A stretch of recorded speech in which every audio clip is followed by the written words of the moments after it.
大家平安。今天我们在家会主要来看马可福音15章1到32节，主题是谁是巴拉巴。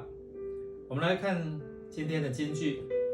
比拉多为了讨好群众，就释放巴拉巴给他们，又命令把耶稣鞭打了，然后交给人去钉十字架。马可福音15章15节。经文分为两个部分，第一个在比拉多面前受审，第二是耶稣被钉在十字架上。经文应用我们来看，耶稣为什么被钉在十字架？当然是为了世人的罪被钉在十字架，这是众所皆知的，也是大家所认为的。但另外一方面，其实忽略了耶稣受死的历史进程和具体的处境。对耶稣动杀机，其实是在他在加利利服事的时候，策划者是这些宗教领袖、法利赛人和希律党。原因是因为耶稣违法，他们认为耶稣该死的理由是亵渎上帝。然而到了罗马政府的面前，罪名就改为正式性的图谋造反。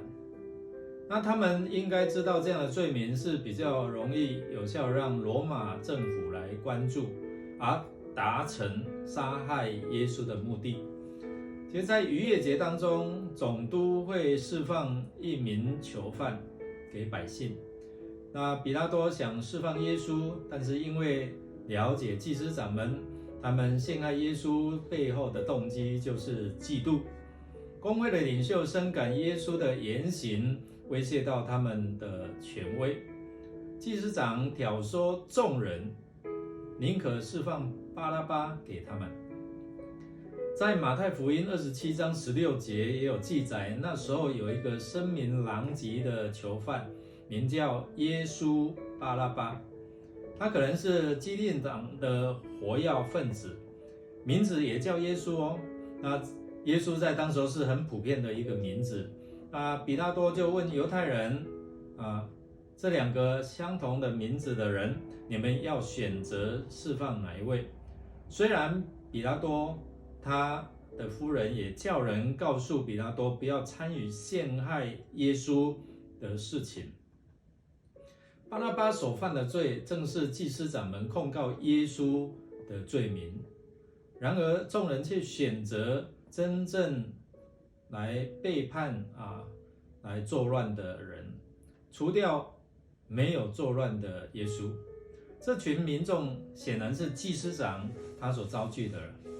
那祭司长就挑唆众人要释放杀人犯巴拉巴，要把耶稣钉在十字架上。比拉多为了讨好众人，就释放了巴拉巴，然后将耶稣鞭打并钉在十字架上。耶稣在早上9点的时候，在各个他被钉十字架，兵丁拿着没药调和的酒给耶稣，耶稣不喝。然后耶稣被钉在十字架的之后，这些兵丁就分了他的衣服。耶稣在钉十字架的罪名是犹太人的王。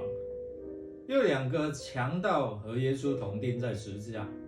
那主耶稣在十字架上受到从那边经过的人、祭司长、文士，甚至是同定的强盗都讥笑他。他们讥笑的要点是：如果你是真正上帝的儿子，你应当有能力救自己啊！至少上帝也不会坐视他的爱子被钉到死。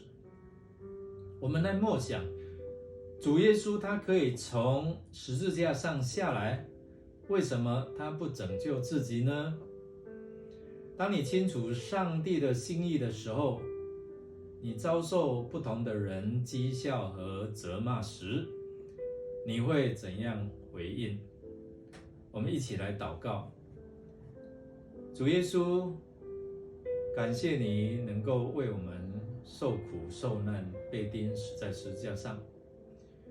众人失去了理性，他们选择释放巴拉巴，然而要把耶稣你钉在十字架上。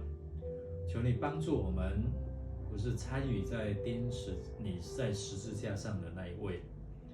也是献上我们的感恩，在这个感恩的日子当中，愿主来提醒我们，与我们同在。祷告靠耶稣基督得胜的名求，阿们。祝大家有美好的一天。